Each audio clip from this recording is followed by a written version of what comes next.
സംവിധായകൻ സജിൻ ബാബുവിന്റെ ഏറ്റവും ശക്തമായ ചലച്ചിത്രമാണ് ബിരിയാണി.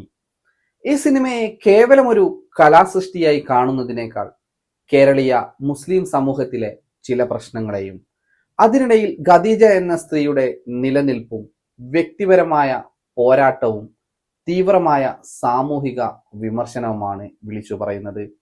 ഏകദേശം 1.5 മണിക്കൂറോളം ദൈർഘ്യമുള്ള ഈ ചിത്രം ഒരു സ്ത്രീ എങ്ങനെയാണ് കുടുംബത്തിന്റെയും സമുദായത്തിന്റെയും ലൈംഗികതയുടെയും അതിർവരമ്പുകൾ തകർത്തെറിഞ്ഞ് സ്വന്തം വ്യക്തിത്വം വീണ്ടെടുക്കാൻ ശ്രമിക്കുന്നത് എന്ന് വരഞ്ഞുകാട്ടുന്നു.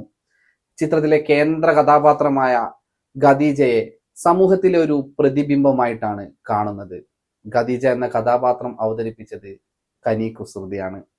അവരുടെ പ്രകടനമാണ് ഒരു പരിധിയോളം ഈ സിനിമയെ പിടിച്ചു നിർത്തുന്നത്, അല്ലെങ്കിൽ സിനിമയുടെ നട്ടെല്ല് എന്ന് തന്നെ പറയാൻ സാധിക്കുന്നത്.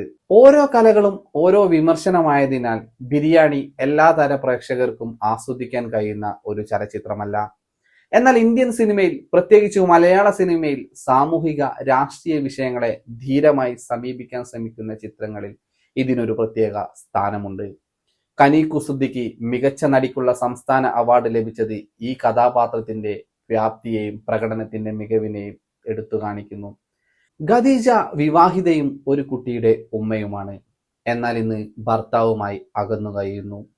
മതാചാരങ്ങൾ അമിതമായി പിന്തുടരുന്ന ഒരു ജീവിതമാണ് അവൾ നയിക്കുന്നത്. അവളുടെ ലോകം ഇടുങ്ങിയതും വിരസവുമാണ്. എന്നാൽ അവളുടെ സഹോദരൻ തീവ്രവാദ ബന്ധത്തിൽ അറസ്റ്റ് ചെയ്യപ്പെടുന്നതോടെ അവളുടെ ജീവിതം കീഴ്മേൽ മറിയുന്നു.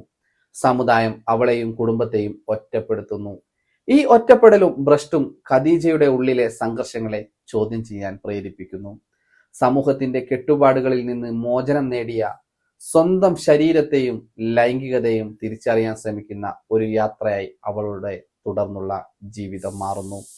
ഒരു പുരുഷ കേന്ദ്രീകൃത ലോകത്തു നിന്ന് സ്വന്തം ശരീരം ഒരു പ്രതിരോധ ആയുധമായി ഉപയോഗിക്കാൻ അവൾ നിർബന്ധിതയാകുന്നു. ഈ പരുക്കൻ യാഥാർത്ഥ്യങ്ങളാണ് കനിയുടെ നിസ്സംഗവും അതേസമയം ശക്തവുമായ ഭാവങ്ങൾ പ്രേക്ഷകരിലേക്ക് എത്തിക്കുന്നത്. വിഷയത്തിന്റെ തീവ്രതയും ആവിഷ്കാര ശൈലിയും മതം, ലൈംഗികത, രാഷ്ട്രീയം എന്നീ വിഷയങ്ങളെ മുഖാമുഖം നിർത്തി സംസാരിക്കുന്നതും സിനിമയുടെ ഏറ്റവും വലിയ പ്രത്യേകതയാണ്. മുസ്ലിം സമുദായത്തിലെ സ്ത്രീകളുടെ ലൈംഗിക ആവശ്യങ്ങൾ, വിധേയത്വം, അവരുടെ നിശബ്ദമായ വേദനകൾ എന്നിവയെല്ലാം തുറന്ന ചർച്ചയ്ക്ക് വെക്കുന്നു.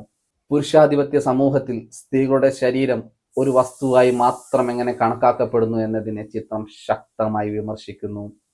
ബിരിയാണി എന്ന പേര് പോലും ഒരു വ്യവസ്ഥാപിത ചിന്താഗതികൾക്കും ആചാരങ്ങൾക്കുമെതിരെയുള്ള ഒരു കടന്നുകയറ്റമാണ്.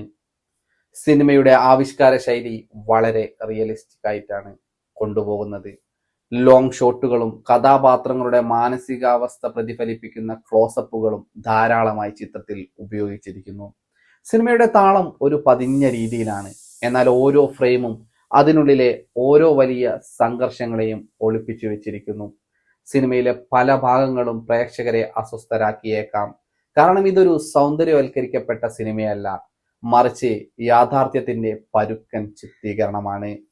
ചലച്ചിത്രമേളകളിൽ മികച്ച പ്രതികരണം നേടിയെങ്കിലും സാധാരണ പ്രേക്ഷകർക്കിടയിൽ ഒരു കലാമൂല്യമുള്ള സിനിമ എന്ന നിലയിലാണ് ഇത് ചർച്ച ചെയ്യപ്പെടുന്നത്. ഈ ചിത്രം സദാചാരത്തിന്റെ പേരിലുള്ള കാപട്യങ്ങളെയും സാമൂഹികമായ സ്ത്രീകളോടുള്ള വിവേചനങ്ങളെയും ചോദ്യം ചെയ്യുന്നു. അതുകൊണ്ട് തന്നെ ഗൗരവമായ ചർച്ച ചെയ്യപ്പെടേണ്ട വിഷയങ്ങളെ ദൃശ്യവൽക്കരിക്കുന്ന സിനിമകളെ ഇഷ്ടപ്പെടുന്നവർക്ക് ബിരിയാണി അത്യപൂർവമായ ഒരു അനുഭവമായിരിക്കും. കാണുക, അതിൻ്റെ അഭിപ്രായങ്ങൾ കമന്റ് ബോക്സിൽ രേഖപ്പെടുത്തുക.